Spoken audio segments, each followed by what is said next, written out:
ஹல்லேலூயா. இன்று அதிகாலையில் நாம் பரிசுத்தரின் வார்த்தையை நாம் தியானிக்க இருக்கிறோம். இந்த நாளிலே கூட எரேமியா எழுதின தீர்க்க தரிசன புத்தகம் 49வது அதிகாரம் 11வது வசனம். திக்கற்றவர்களாய் போகும் உன் பிள்ளைகளை ஒப்புவி, நான் அவர்களை உயிரோடு காப்பாற்றுவேன். ஆம் தேவ ஜனமே, திக்கற்றவர்களாக போகிற உங்கள் பிள்ளைகளை கர்த்தரிடத்தில் ஒப்புவிக்கும் பொழுது அவர்களை அவர் உயிரோடு காப்பேன் என்று சொல்லி உறுதி கொடுக்கிறார்.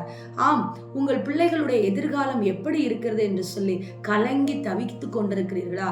என் பிள்ளைகளுக்கு வாழ்வாதாரம் இல்லையே, என் பிள்ளைகள் யாரை நம்பி எனக்கு அப்புறம் சோர்ந்து போவார்களே என்று சொல்லி கலங்கி கொண்டிருக்கிறீர்களா? ஒரு நல்ல படிப்பு இல்லை, ஒரு நல்ல வேலை இல்லை, ஒரு நல்ல குடும்பம் இல்லை, ஒரு நல்ல குடும்பத்தினுடைய உறுப்பினர் இல்லை என்று சொல்லி கலங்கி கொண்டிருக்கிற பெற்றோர்களே, உங்களுக்கு தான் கர்த்தர் சொல்லுகிறார், உங்கள் பிள்ளைகளை கர்த்தரிடத்தில் ஒப்புவியுங்கள். ஆம், பிள்ளைகள் கர்த்தரால் வரக்கூடிய சுதந்திரம். அதை பாதுகாப்பதற்காகவே, அதை தேவ சந்ததியாய் உருவாக்கும்படியாகவே கர்த்தர் நம்மிடத்திலே பிள்ளை செல்வத்தை ஒப்பு கொடுத்திருக்கிறார். ஆனால் எத்தனை பேர் பிள்ளைகளை தேவ சந்ததியாய் நாம் வளர்க்கிறோம் என்று சொல்லி நாம் கர்த்தருக்கு கணக்கு ஒப்புவிக்க வேண்டும் என்பதை மறந்து விடுகிறோம்.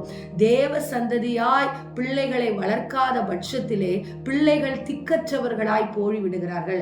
இப்பொழுதாவது நீங்கள் உங்கள் பிள்ளைகளை, ஆதரவற்று நிற்கிற உங்கள் பிள்ளைகளை, அனாதையாக போகிற உங்கள் பிள்ளைகளை தேவ சமூகத்தில் ஒப்புக்கொடுங்கள். தேவ ஜனமே, கர்த்தரே அவர்களுக்கு தாயும் தகப்பனுமாய் இருந்து அவர்களை உயிரோடு காப்பேன் என்று சொல்லி உங்களுக்கு இந்த நாளிலே ஒரு வாக்கு கொடுக்கிறார்.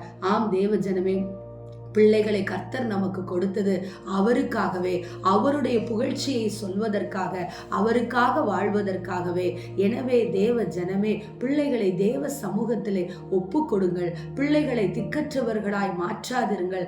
தேவ சந்ததியாய் பிள்ளைகளை வளர்க்காமல் துஷ்டத்தனமாய் வளர்க்கிற பிள்ளைகள் தான் இதோ மரிக்கிறதாக, மரணத்திற்கு ஏதுவானதாக, கரைபடிந்த பிள்ளைகளாக இந்த உலகத்திலே மாறி விடுகிறார்கள்.